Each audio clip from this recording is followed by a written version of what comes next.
Сәлем достар, бүгін мен сіздерге өте дәмді болып шығатын палаудың рецебін көрсетемін.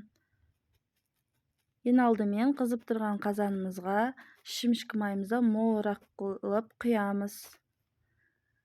Шімшік майымызды қыздырып, үстіне ең бірінші етімізді салып, жақсылап араластырып, қызарғанша қуырып аламыз.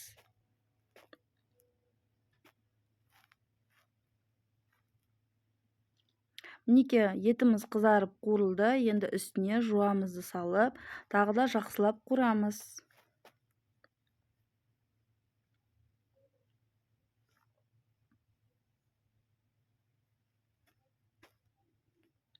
Жуамызды 5 минуттай қуырдық, енді үстіне сәбізімізді салып, жақсылап араластырып қуырамыз. Астын жай отқа қойып, бетін жауып қойдым. Өстіп сары согы шыққанша мен жақсылап сәбізді қуырып алдым. Үстіне бір ас қасық тұзды салып, жақсылап араластырып, үстіне суымызды құямыз.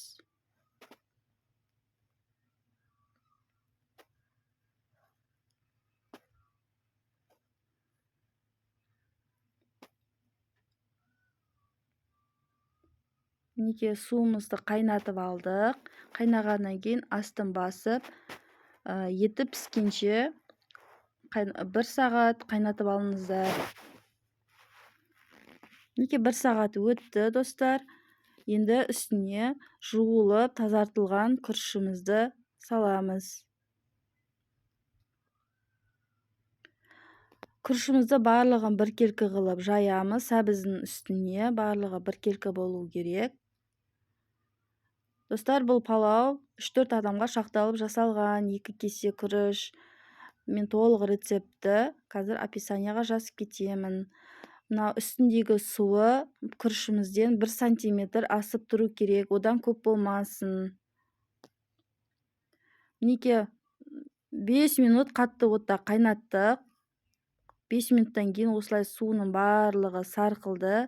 Енді жан-жағын барлығын бір араластырып, жан-жағын ортасын барлығын араластырып, отты жай отқа қойып, үстін жауып, крышкасын жауып, 15 минутқа қоямыз. Бетін ашпаңыздар. Міне 15 минут өтті, достар. Мінекей палауымыз дайын болды. Ешқандай асты еш жері жабыспаған. Мінекей суы барлығы өзінің нормасында дайын болды. Мінекей сіздер де дәл осылай жасап көріңіздер. Ас болсын. Көргендеріңізге рахмет.